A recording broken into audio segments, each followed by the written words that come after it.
Hello friends, welcome back to my channel. Street food ಅಂದರೆ ಯಾರಿಗೆ ಇಷ್ಟ ಇಲ್ಲ ಹೇಳಿ? ಸೊ ಸ್ಟ್ರೀಟ್ ಫುಡ್ಡಲ್ಲಿ ಮೇಯ್ನ್ ಬರೋದು ನೆನಪಿಸ್ಕೊಂಡಿದ್ದ ತಕ್ಷಣ ಗೋಬಿ ಮಂಚೂರಿ. ಇವತ್ತು ನಾನು ಅದನ್ನೇ ಮಾಡ್ತಾಯಿದ್ದೀನಿ, ಗೋಬಿ ಮಂಚೂರಿ. ಅದನ್ನು ಸ್ಟ್ರೀಟ್ ಸ್ಟೈಲಲ್ಲಿ ಬಟ್ ಮನೇಲಿ ಹೆಲ್ದಿಯಾಗಿ ಯಾವ ಥರ ಮಾಡೋದು ಅಂತ ನಾನು ನಿಮಗೆ ಇವತ್ತು ತೋರಿಸ್ಕೊಡ್ತೀನಿ, ಬನ್ನಿ. ಮೊದಲಿಗೆ ನಾನು ಗೋಬಿನ ಸಣ್ಣದಾಗಿ ಹಚ್ಚಿಟ್ಕೊಂಡು ಇದನ್ನು ಉಪ್ಪಲ್ಲಿ ಹಾಕಿರೋ ನೀರಲ್ಲಿ 15 ನಿಮಿಷ ನೆನೆ ಹಾಕಿ ಬಿಟ್ಬಿಟ್ಟಿದ್ದೀನಿ. ಯಾಕೆಂದರೆ ಅದರಲ್ಲಿ ಹುಳ ಏನಾದರೂ ಇದ್ದರೆ ಅದೆಲ್ಲ ಆಚೆ ಬಂದುಬಿಡುತ್ತೆ. ಸೊ 15 ನಿಮಿಷ ನೆನೆ ಹಾಕಿ ಇಟ್ಕೊಂಡಿರಿ. ಸೊ ಇದಕ್ಕೆ ನಾನು ಕಾರ್ನ್ಫ್ಲೋರ್ನ ಆ್ಯಡ್ ಮಾಡ್ಕೊತಾ ಇದ್ದೀನಿ. ಕಾರ್ನ್ಫ್ಲೋರ್ 1-2 ಸ್ಪೂನ್ ಹಾಕ್ಕೊಂಡು ಅದನ್ನು ಚೆನ್ನಾಗಿ ಮಿಕ್ಸ್ ಮಾಡ್ಕೊಳ್ಳಿ. ಎಲ್ಲದಕ್ಕೂ ಅದು ಪೇಸ್ಟ್ ಆಗಬೇಕು, ಮಿಕ್ಸ್ ಆಗಿಬಿಡ್ಬೇಕು. ಈ ಥರ ನೋಡಿ, ಈ ಥರ ಮಿಕ್ಸ್ ಮಾಡ್ಕೊಳ್ಳಿ.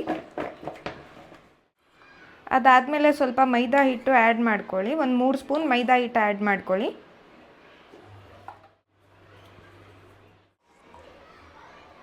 ಹಾಗೆ 1 ಸ್ಪೂನ್ ಪೆಪ್ಪರ್ ಪೌಡರ್ ಆ್ಯಡ್ ಮಾಡ್ಕೊಳ್ಳಿ. ಅದ್ರ ಜೊತೆ ಖಾರ ಎಷ್ಟು ಬೇಕೋ ನೋಡಿಕೊಂಡು ರೆಡ್ ಚಿಲ್ಲಿ ಪೌಡರ್ ಆ್ಯಡ್ ಮಾಡ್ಕೊಳ್ಳಿ. ಕಲರ್ ತುಂಬ ಚೆನ್ನಾಗಿ ಬರುತ್ತೆ. ಅದೇ ಥರ ರುಚಿಗೆ ತಕ್ಕಷ್ಟು ಉಪ್ಪು ಹಾಕ್ಕೊಳ್ಳಿ ನೋಡಿಕೊಂಡು. ಅದೆಲ್ಲ ಹಾಕಿದ್ಮೇಲೆ ಒಂದೊಳ್ಳೆ ಮಿಕ್ಸ್ ಕೊಡಿ, ಫುಲ್ ಮಿಕ್ಸ್ ಮಾಡಿಬಿಡಿ.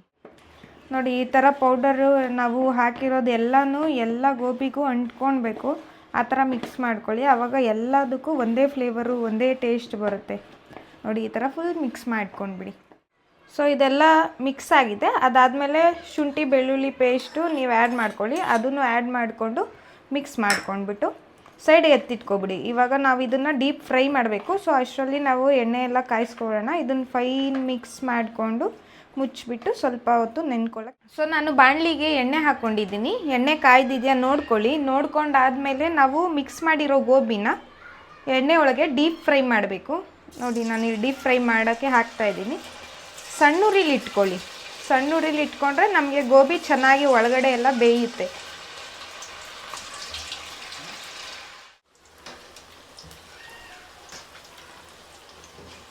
ಈ ಥರ ತೇಲ್ಸ್ಕೊತಾ ಇರಿ ಅವಾಗವಾಗ, ಇಲ್ಲಾಂದರೆ ಎಲ್ಲ ಕಚ್ಕೊಬಿಡುತ್ತೆ. ಸಪ್ರೇಟ್ ಮಾಡ್ತಾ ಇರಬೇಕು. ನೋಡಿ ನೋಡಿ, ಕಲರ್ ಕೂಡ ಎಷ್ಟು ಚೆನ್ನಾಗಿದೆ ನೋಡಿ. 5 ಮಿನಿಟ್ಸ್ ನಾನು ಫ್ರೈ ಮಾಡಿದ್ದೀನಿ, ಡೀಪ್ ಫ್ರೈ ಮಾಡಿದ್ದೀನಿ. ಈ ಥರ ನ್ಯಾಚುರಲಾಗಿ ಕಲರ್ ಬಂದಿದೆ. ಇದಕ್ಕೆ ನಾನು ಯಾವುದು ಫುಡ್ ಕಲರು ಏನೂ ಆ್ಯಡ್ ಮಾಡಿಲ್ಲ, ಬಟ್ ಟೇಸ್ಟು ತುಂಬ ಚೆನ್ನಾಗಿರುತ್ತೆ. ಇದೇ ಥರ ಬೇಕಂದರೆ ನಿಮ್ಮ ಮನೆಯಲ್ಲಿ ಮಕ್ಕಳಿದ್ರೆ ನೀವು ಬರೀ ಇದನ್ನೇ ಕೊಡ್ಬೋದು. ಇದೂ ತುಂಬ ಚೆನ್ನಾಗಿ ಟೇಸ್ಟ್ ಬರುತ್ತೆ. ಸೊ ಗೋಬಿ ಮಾಡೋಕ್ಕೆ ನಮಗೆ ಈಗ ಸಾಸ್ ರೆಡಿ ಮಾಡ್ಕೊಳ್ಬೇಕು. ಸಾಸ್ ಮಾಡೋಕ್ಕೆ ನಾನು ಪ್ಯಾನ್ ತೊಗೊಂಡಿದ್ದೀನಿ. ಪ್ಯಾನಲ್ಲಿ ನಾನು ಇವಾಗ ಎಣ್ಣೆ ಹಾಕ್ಕೊತಾ ಇದ್ದೀನಿ.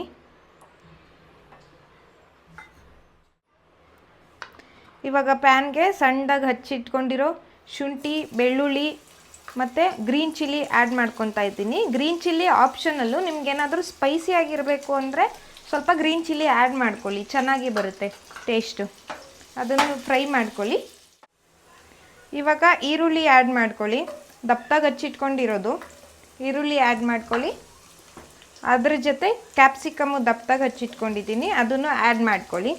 ಆ್ಯಡ್ ಮಾಡಿಕೊಂಡು ಒಂದು 3 ಮಿನಿಟ್ಸು ಸಾಟೆ ಮಾಡ್ಕೊಳ್ಳಿ. ಅದನ್ನು ಫ್ರೈ ಮಾಡ್ಕೊಳ್ಳಿ.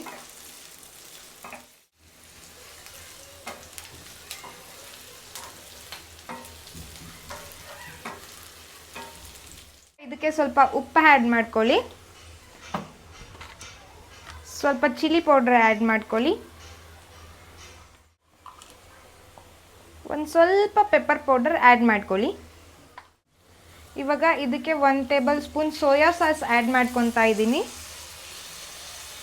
ಹಾಗೆ 2 ಸ್ಪೂನ್ ಕೆಚಪ್ ಆ್ಯಡ್ ಮಾಡ್ಕೊತಾ ಇದ್ದೀನಿ, ಟೇಸ್ಟ್ ಚೆನ್ನಾಗಿ ಬರುತ್ತೆ. ಆಮೇಲೆ 1 table spoon green chilli sauce add ಮಾಡ್ಕೊತಾ ಇದ್ದೀನಿ. ಇದನ್ನೆಲ್ಲ ನೀವು ಮತ್ತೆ ಮಿಕ್ಸ್ ಮಾಡ್ಕೊಳ್ಳಿ, ಸಾಟೆ ಮಾಡ್ಕೊಳ್ಳಿ. ನೋಡಿ, ಈ ಥರ ಸಾಟೆ ಮಾಡ್ಕೊಳ್ಳಿ, ಫ್ರೈ ಮಾಡ್ಕೊಳ್ಳಿ. ಇದಕ್ಕೆ ಒಂದು ಸ್ವಲ್ಪ ಕಾರ್ನ್ಫ್ಲೋರ್ ಹಾಕಿರೋದು ನೀರನ್ನ ಮಿಕ್ಸ್ ಮಾಡ್ಕೊಳ್ಳಿ. ಅದನ್ನು 1 ಮಿನಿಟ್ ಕುಕ್ ಮಾಡ್ಕೊಳ್ಳಿ. ಇವಾಗ ಫ್ರೈ ಮಾಡ್ಕೊಂಡಿರೋ ಗೋಬಿನ ಆ್ಯಡ್ ಮಾಡ್ಕೊತಾ ಇದ್ದೀನಿ. ಆ್ಯಡ್ ಮಾಡಿಕೊಂಡು ಎಲ್ಲ ಚೆನ್ನಾಗಿ ಮಿಕ್ಸ್ ಮಾಡಿ. ಒಂದು ರೌಂಡ್ ಎಲ್ಲ ಮಿಕ್ಸ್ ಮಾಡಿಬಿಡಿ. ನೋಡಿ ಫ್ರೆಂಡ್ಸ್, ಗೋಬಿ ಎಷ್ಟು ಚೆನ್ನಾಗಿ ಕಲರ್ ಬಂದಿದೆ. ಇವಾಗ ಕಾರ್ನ್ಫ್ಲೋರ್ ಹಾಕಿದ್ರೆ ನಮಗೆ ಸ್ವಲ್ಪ ಅದು ಗಟ್ಟಿ ಆಗುತ್ತೆ. ನೀರು ಥರ ಇತ್ತಲ್ಲ ಮುಂಚೆ, ಅದೆಲ್ಲ ಸ್ವಲ್ಪ ಗಟ್ಟಿಯಾಗಿ ಪೇಸ್ಟ್ ಈ ಥರ ಕಚ್ಕೊಳ್ಳುತ್ತೆ. ಸೊ ಅವಾಗ ತಿನ್ನೋಕ್ಕೇನು ಎಲ್ಲ ಫ್ಲೇವರು ಸಿಗುತ್ತೆ ನಿಮಗೆ, ಚೆನ್ನಾಗಿರುತ್ತೆ. ನೋಡಿ ಇವಾಗ ಗೋಬಿ ರೆಡಿ ಆಗಿದೆ. ನಾನು ಇದನ್ನೊಂದು ಪ್ಲೇಟಿಗೆ ಸರ್ವ್ ಮಾಡ್ತೀನಿ. ನೋಡಿ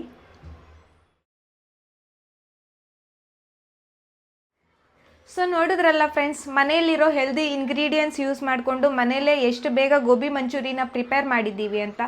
ನೀವು ಕೂಡ ಮನೆಯಲ್ಲೇ ಸ್ನ್ಯಾಕ್ಸ್ ಆಗಲಿ ಚಾಟ್ಸ್ ಆಗಲಿ ಮನೇಲಿ ಪ್ರಿಪೇರ್ ಮಾಡಿಕೊಂಡು ತಿಂದರೆ ಹೆಲ್ದಿಯಾಗಿರುತ್ತೆ. ಸೊ ಹೆಲ್ದಿಯಾಗಿರೋ ಸ್ನ್ಯಾಕ್ಸ್ ರೆಸಿಪಿ, ಅಡುಗೆ ರೆಸಿಪಿ ಎಲ್ಲನೂ ಬೇಕಂದರೆ ನನ್ನ ಚಾನಲ್ನ ದಯವಿಟ್ಟು ಸಬ್ಸ್ಕ್ರೈಬ್ ಮಾಡಿ. ಪ್ಲಸ್ ಈ ವಿಡಿಯೋ ಇಷ್ಟ ಆಯಿತು ಅಂದರೆ ಲೈಕ್ ಮಾಡಿ, ಶೇರ್ ಮಾಡಿ ಮತ್ತು ಕಮೆಂಟ್ ಮಾಡಿ. Thank you.